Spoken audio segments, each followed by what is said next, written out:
Philosophy leaves a bad taste in the mouths of many Christians, oftentimes for a number of three reasons.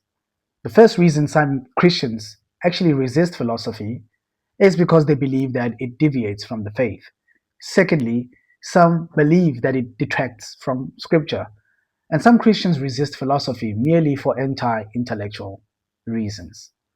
While some aspects of philosophizing can be problematic to the theologies and tenets of the Christian faith, the question that we should ask exactly is, what is philosophy?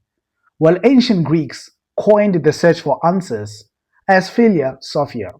Philia meaning love and sophia, wisdom.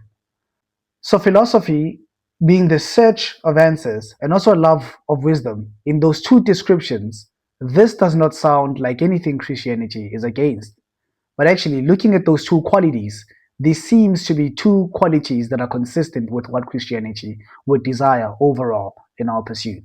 While responding to the first reason why some Christians actually resist philosophy on the basis that it deviates from the faith, and oftentimes, the resistance on the basis of faith is really within the position of what is called fideism. And fideism, primarily in the best way described, is that it stands on the position that faith is the beginning and the end of religious justification, completely devoid of reason, intellect, and even rationale. That reason, rational, intelligence have no groundings in justifying religious practice.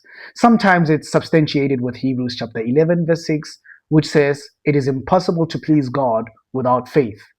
And even some reasons that have been used is, secondly, the statement of Tertullian, which says, "What hath Athens to do with Jerusalem?"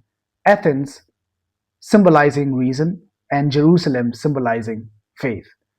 But while faith is indeed foundational in our relationship with God, Isaiah chapter 1 verse 18 reads as follows. It says, "Come, let us reason together." And this is God inviting Isaiah to reason with him. So while faith indeed is foundational in our relationship with God, it does not seem, according to this passage, that faith neglects the utility or neglects the essence of reason altogether. But in fact, faith, being foundational in our walk with God, is inviting to reason, which means faith calls wisdom up to its level. Second reason why some Christians resist philosophy is that they believe that it conflicts and deviates from Scripture. And oftentimes this is justified or substantiated using the passage of Colossians chapter 2, verse 18, which reads as follows. "Don't let anyone capture you with empty philosophies, high-sounding nonsense that come from human thinking and from the spiritual powers of this world rather than from Christ." This verse doesn't condemn philosophy in and of itself, but a specific type of philosophy or philosophies.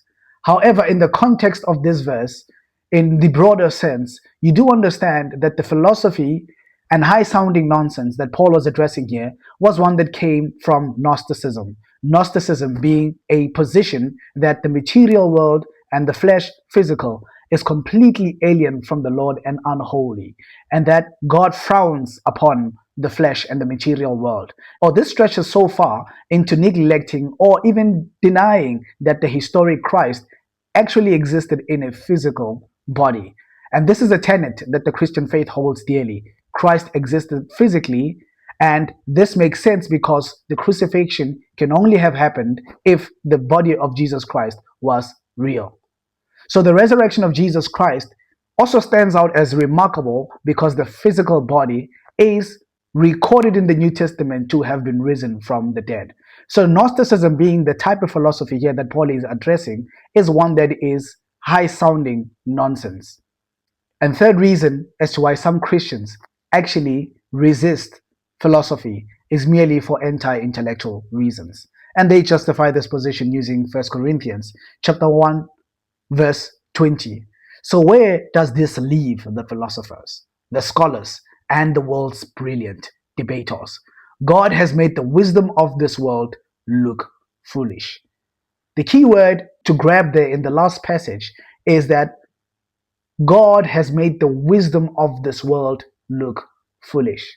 The wisdom of this world look foolish.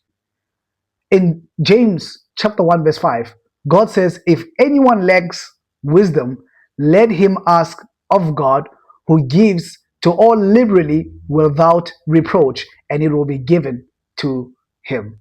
So, reading James chapter 1, verse 5, it seems God is in the business of giving wisdom.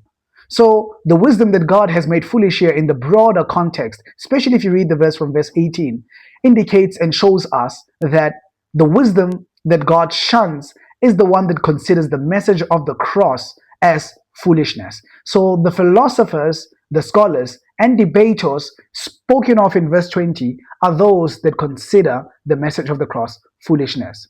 As for the quality of scholarship, Paul in Acts chapter 22, verse 3, is considered and specifically described as educated.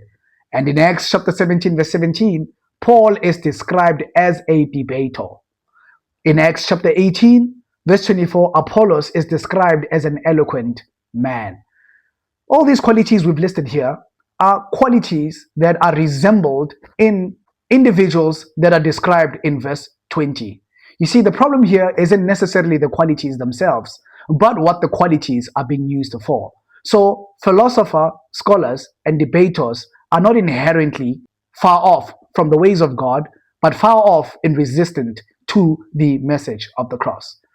In conclusion, granted the four responses provided for these three motives and reasons of resistance against philosophy, philosophy is well in its place, especially considering the definition granted earlier with the notions held within the Christian faith.